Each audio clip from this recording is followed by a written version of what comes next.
Hey boys and girls, this is Wildman Willis here, and I'm doing a review of the latest WWE pay-per-view, which was Battleground. It was a decent pay-per-view for what it was, because the build-up wasn't all that great. So, we will take a look at the matches at hand. The opening match, I didn't watch the pre-show. Who cares about the pre-show? Was Randy Orton versus Sheamus. Randy Orton was in his hometown, of course, so you know everybody was going crazy for Randy Orton, and the match was pretty good for an opener. Randy Orton almost lost the match against Sheamus for being a little bit too cocky, but oh well, that's life as we know it. But Randy Orton came out at the end with a good pop. The next match was the Primetime Players versus New Day for the tag team titles, and the New Day lost again, so the Primetime Players retained the championship. Everybody in that match put on a pretty good match. Titus O'Neil is just scary strong, and Darren Young is improving in the ring, so their timing is good, and New Day are just great heels. And the next match, I didn't care too much for this match, was the Bray Wyatt and Roman Reigns match. Not because of Bray, Roman just, he need to do something or go somewhere for a while or something. He just, But as long as Bray Wyatt gets the win, does he need to win more than Roman Reigns do? Because they need to build up Bray Wyatt back again. So, and he got his little bit of family coming back with him, with Luke Harper helping him win the match. So, kind of cool. And we had a three-way match, Divas match, which was one of the better Diva matches that we had on a pay-per-view.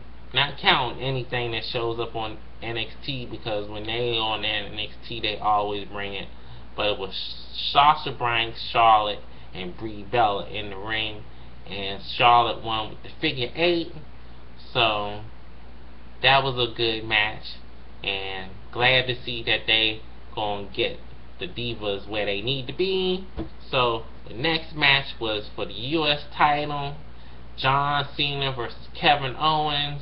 It was almost a carbon copy of their last two matches, but goddamn, Super Cena pulled it off and retained the title. I think they should have put it on Owens. That would have been a smart thing to do, especially since he's not NXT champ anymore. So, oh well, life as we know it.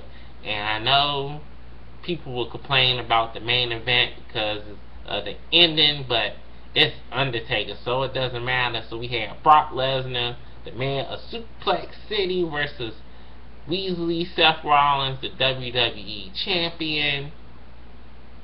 Of course, since everybody, the cat's out of the bag, the Undertaker came back to get revenge for his loss at WrestleMania, and also for Brock Lesnar messing up Kane's leg. As you all know, blood is thicker than water, so you know Big Evil was going to come back and get a hold of Brock Lesnar eventually, sooner or later, and this was the perfect time. So it was too early for Brock to have the championship, so I don't know if they're going to have Brock versus Undertaker at SummerSlam, or is it going to be a triple threat match? I have no idea what they're going to do at SummerSlam, but they got to have something, so we'll see. All in all, it was a good pay-per-view. Everybody performed the way they needed to be, so the only thing that wasn't really important was The Miz coming out there running his mouth. Don't know what the hell The Miz had on, but that's The Miz, and the Big Show came out there and shut him up, since Ryback is hurt and they didn't have a match scheduled for that. So, all in all, I don't mind the Battleground. It was better than what I thought it was going to be. So, this is Wildman Willis signing off. See you next time.